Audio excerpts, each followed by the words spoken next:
In this chapter, we shall study the phenomena of reflection and refraction of light using the straight line propagation of light. These basic concepts will help us in the study of some of the optical phenomena in nature. We shall try to understand in this chapter the reflection of light by spherical mirrors and refraction of light and their application in real-life situations.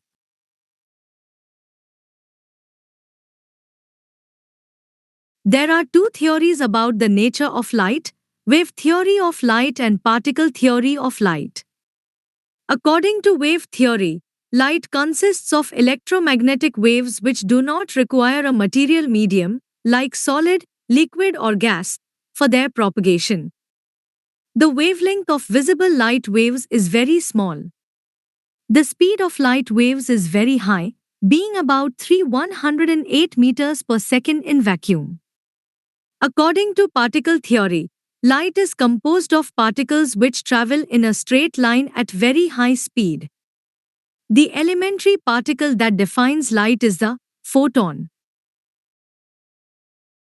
Some of the phenomena of light can be explained only if light is considered to be made up of waves, whereas others can be explained only if light is thought to be made up of particles.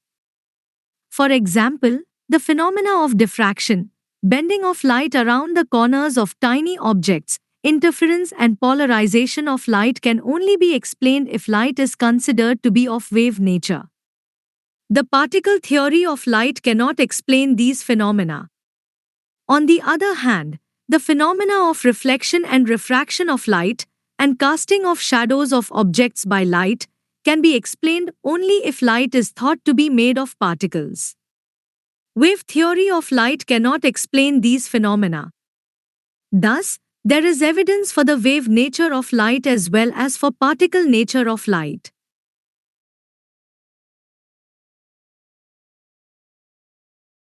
Reflection of light. When light falls on the surface of an object, some of it is sent back. The process of sending back the light rays which fall on the surface of an object is called reflection of light. When a ray of light falls on a plane mirror or any other plane surface, it is reflected according to some laws called the laws of reflection of light. We have a plane mirror the ray of light which falls on the mirror surface is called the incident ray. In figure, AO is the incident ray of light. The incident ray gives the direction in which light falls on the mirror. The point at which the incident ray falls on the mirror is called the point of incidence. In figure, point O on the surface of the mirror is the point of incidence. When a ray of light falls on a mirror, the mirror sends it back in another direction and we say that the mirror has reflected the ray of light. The ray of light which is sent back by the mirror is called the reflected ray. In figure, OB is the reflected ray of light. The normal is a line at right angle to the mirror surface at the point of incidence. In other words, normal is a line which is perpendicular to the mirror at the point of incidence. The normal has been represented by a dotted line to distinguish it from the incident ray and the reflected ray.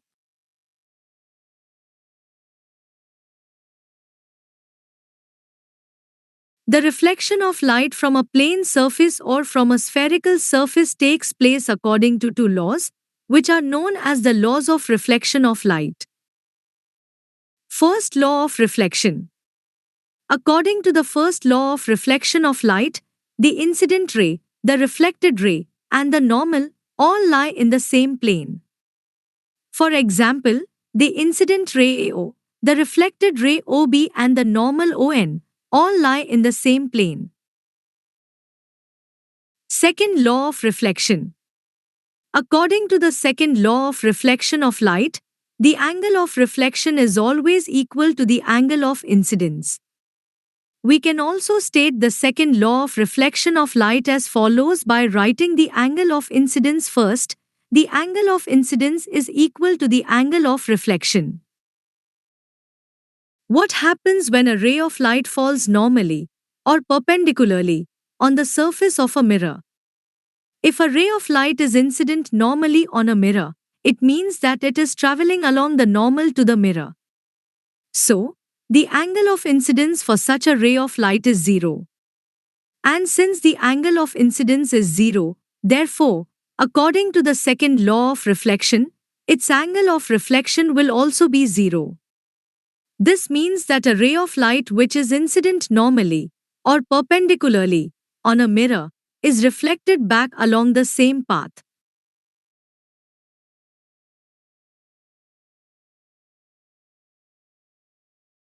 Spherical mirrors. A spherical mirror is that mirror whose reflecting surface is the part of a hollow sphere of glass. The spherical mirrors are of two types: concave mirrors and convex mirrors. A concave mirror is that spherical mirror in which the reflection of light takes place at the concave surface, or bent-in surface. A concave mirror is in which the concave reflecting surface has been marked A, the other surface B in having short, oblique lines is the non-reflecting surface.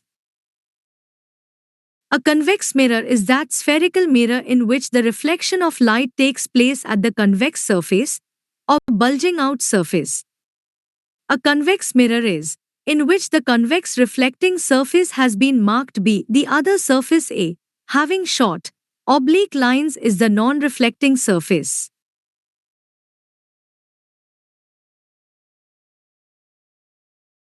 We will now understand the meaning of some new terms such as center of curvature, radius of curvature, pole, and principal axis, which are used in the study of spherical mirrors. The center of curvature of a spherical mirror is the center of the hollow sphere of glass of which the mirror is a part.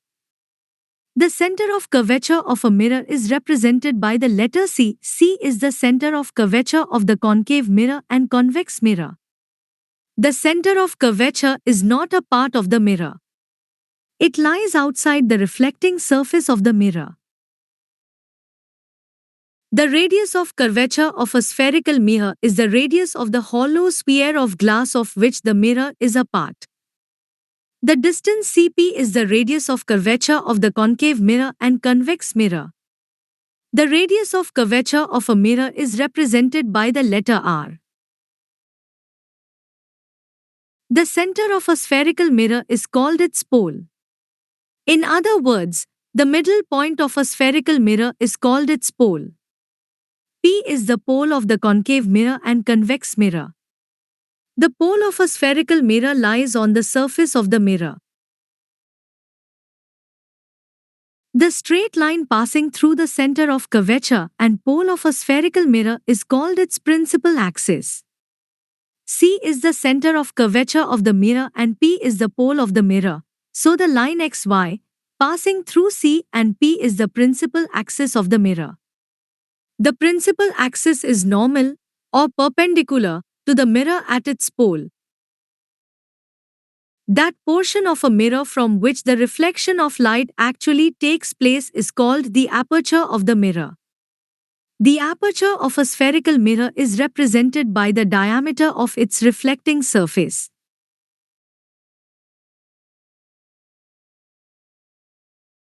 Principal focus and focal length of a concave mirror. The principal focus of a concave mirror is a point on its principal axis to which all the light rays which are parallel and close to the axis converge after reflection from the concave mirror. Look at figure in which a parallel beam of light rays is falling on a concave mirror.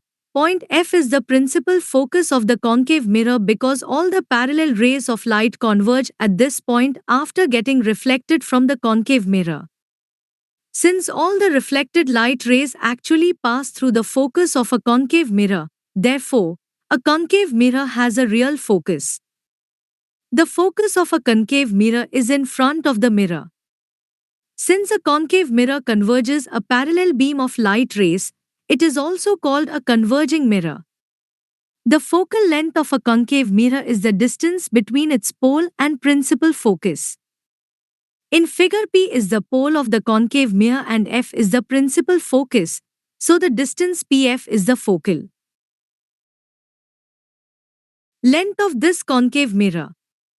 The focal length of a mirror is denoted by the letter F. Principal focus and focal length of a convex mirror.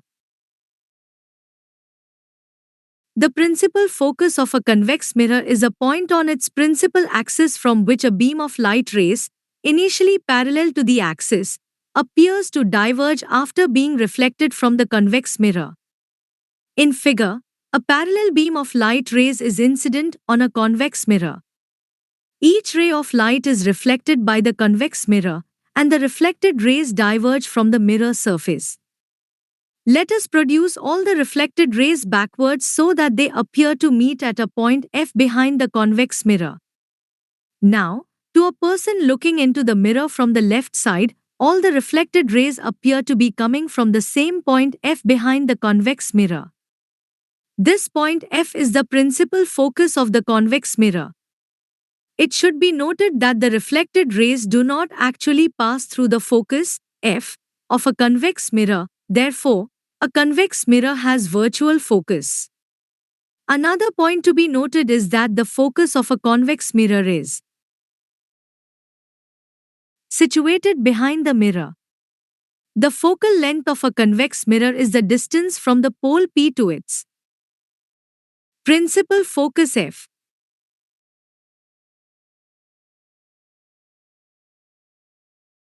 Relation between radius of curvature and focal length of a spherical mirror. For a spherical mirror having small aperture, the principal focus, F, lies exactly midway between the pole, P, and center of curvature, C. So, the focal length of a spherical mirror, a concave mirror or a convex mirror, is equal to half of its radius of curvature. If F is the focal length of a spherical mirror and R is its radius of curvature, then F is equal to R by 2.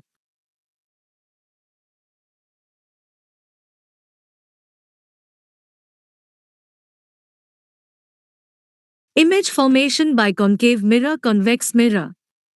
Image formation by concave mirror. One image formed by a concave mirror when the object is placed between pole and focus of the mirror. Object between P and F. We have an object AB placed between the pole, P, and focus, F, of a concave mirror. That is, the object is within the focus of the concave mirror. To find out the position and nature of the image, starting from A, we draw a ray AD parallel to the axis. This ray gets reflected at D and then passes through the focus F. A second ray of light AE passing through the center of curvature C strikes the mirror normally or perpendicularly at point E and gets reflected back along the same path. From the above discussion we conclude that when an object is placed between the pole, P, and focus, F, of a concave mirror, the image formed is 1 behind the mirror, 2 virtual and erect, and 3 larger than the object, or magnified. 2 When the object is placed at the focus of a concave mirror, object at F. The object AB has been placed at the focus, F, of the concave mirror.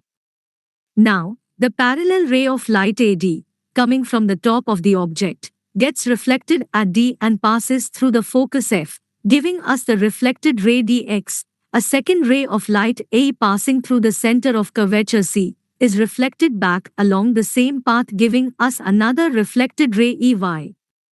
We find that the reflected rays dx and EY are parallel to one another. These parallel rays will intersect at a far-off distance to form an image at infinity. From this discussion we conclude that when an object is placed at the focus of a concave mirror, the image formed is 1. At infinity, 2. Real and inverted, and 3. Highly magnified or highly enlarged.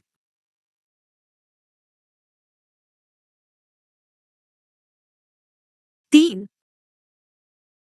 When the object is placed between focus and center of curvature, object between F and C, the object AB has been placed between the focus F and center of curvature C of a concave mirror. Now, a ray of light AD parallel to the principal axis gets reflected at point D and then passes through the focus F. A second ray of light AE passing through the center of curvature C falls normally on the mirror surface at E and returns along the same path. Thus, we have two reflected rays DF and EC which are converging in the downward direction. If we extend these rays further in the downward direction, they actually intersect at point A dash. Thus, a dash is the real image of point A of the object. To get the complete image, we draw a dash B dash perpendicular to the axis from point A dash. Thus, a dash B dash is the real image of the object AB and it can be received on a screen. When an object is placed between the focus, F, and center of curvature, C, of a concave mirror, the image formed is 1. Beyond the center of curvature, 2. Real and inverted, and 3. Larger than the object. 4. When the object is placed at the center of curvature of a concave mirror, object at C, the object AB, has been placed at the center of curvature C of the concave mirror. A ray of light AD which is parallel to the principal axis passes through the focus F after reflection. Now, the second ray of light that we usually use is the one passing through the center of curvature C. But in this case the object itself is placed at the center of curvature, so we cannot use this ray of light to locate the image.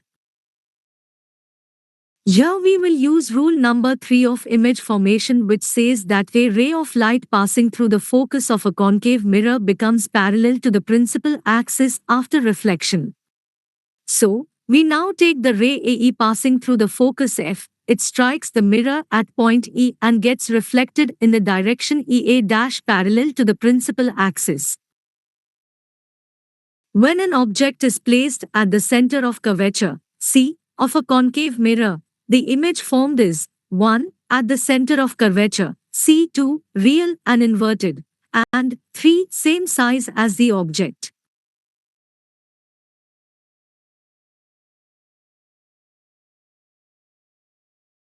Punch. When the object is beyond the center of curvature of the concave mirror, object beyond C, the object AB has been placed beyond the center of curvature C of the concave mirror. A ray of light AD which is parallel to the principal axis passes through the focus F after reflection. A second ray of light AE passing through the center of curvature falls normally on the mirror surface at E and returns along the same path. The two reflected rays intersect at a dash. Thus, a dash is the real image of point A of the object. To get the complete image, we draw a dash B dash perpendicular to the axis. Thus, a dash B dash is the complete image of the object AB. When an object is placed beyond the center of curvature, C, of a concave mirror, the image formed is 1. Between the focus and center of curvature, 2. Real and inverted, and 3. Smaller than the object, or diminished. 6. When the object is at infinity. Suppose an object, an arrow pointing upwards, has been placed at infinity in front of the concave mirror. Since the object is very far off, it cannot be shown in the diagram. Because the object AB is very far off, the two rays AD and AP coming from its top point A are parallel to one another but at an angle to the principal axis. These parallel rays get reflected at points D and P and then intersect at point A dash in the focal plane of the mirror. Thus, a dash is the real image of the top point A of the object.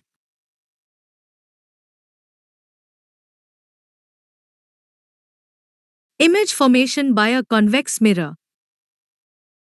1. When an object is placed anywhere between pole P and infinity in front of a convex mirror. An object AB placed in front of a convex mirror M anywhere between pole P and infinity. A ray of light AD, parallel to the principal axis of the convex mirror, strikes the mirror at point D. Now, According to the first rule of image formation, this parallel ray of light should appear to be coming from focus F after reflection. So, we join the points D and F by a dotted line and produce the line FD towards the left in the direction dx. Now, dx gives us the reflected ray which appears to be coming from focus F of the convex mirror. We have now to draw a second ray of light from the pointer going towards the center of curvature C of the convex mirror. For this we join the point A with point C by a line which cuts the mirror at point E. The line from A to E is a solid line and it represents a real ray of light, but the line from E to C is a dotted line which represents a virtual ray of light. Now, AE represents a ray of light going towards the center of curvature C of the convex mirror. According to the second rule of image formation, this ray is reflected along the same path EA, but it appears to be coming from the center of curvature C. When an object is placed anywhere between pole P and infinity in front of a convex mirror, the image formed is 1. Behind the mirror between pole P and focus F, 2. Virtual and direct, and 3. Diminished, smaller than the object.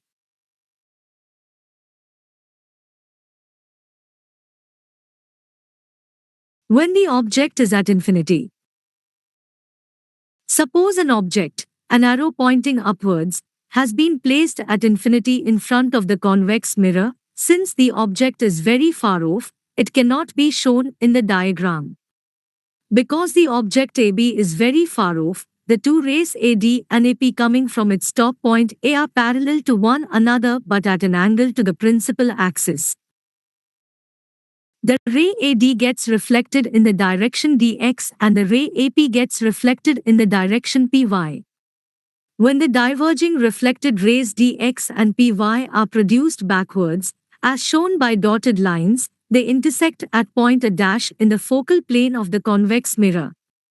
Thus, A dash is the virtual image of the top point A of the object.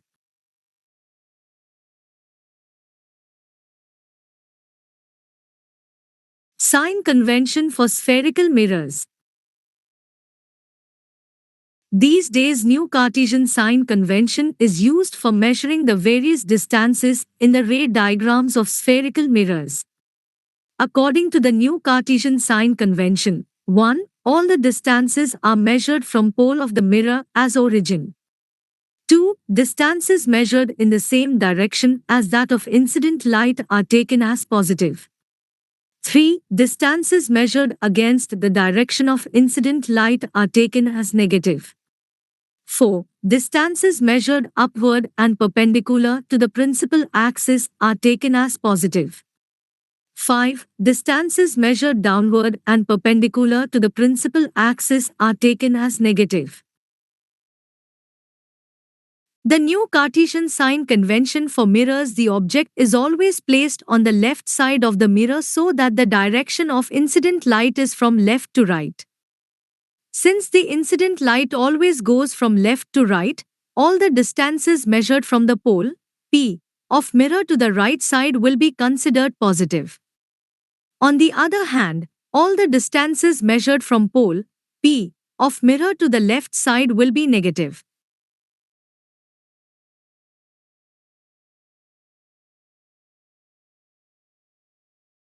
Mirror formula. The distance of an object from the pole of a mirror is known as object distance.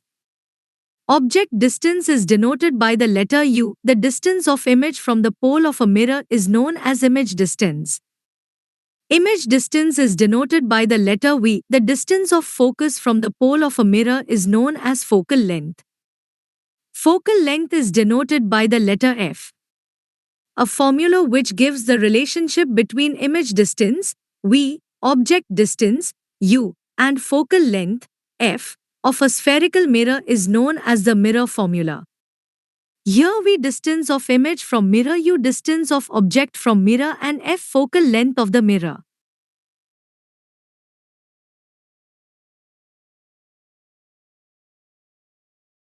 Magnification. The size of image formed by a spherical mirror depends on the position of the object from the mirror. The image formed by a spherical mirror can be bigger than the object, equal to the object, or smaller than the object. The size of the image relative to the object is given by the linear magnification. The ratio of the height of image to the height of object is known as linear magnification. That is, magnification height of image by height of object. Where m magnification h2 height of image and h1 height of object in our ray diagrams, the object is always placed above the principal axis, so the height h1 of the object will always be positive. We also know that a virtual image is always formed above the principal axis, therefore, the height h2 of a virtual image will be positive. But a real image is formed below the principal axis, so the height h2 of a real image will be negative because it is measured in the downward direction.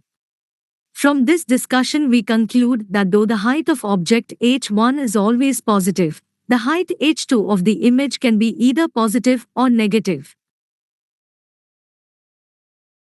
Since a concave mirror can produce virtual images as well as real images, the magnification produced by a concave mirror can be either positive or negative. A convex mirror, however, forms only virtual images, so the magnification produced by a convex mirror is always positive. Another point to be noted is that if the magnification m has a value greater than 1, then the image is bigger than the object, that is, the image is magnified or enlarged. And if the magnification m is exactly 1, then the image is of the same size as the object. But if the magnification is less than 1, then the image is smaller than the object.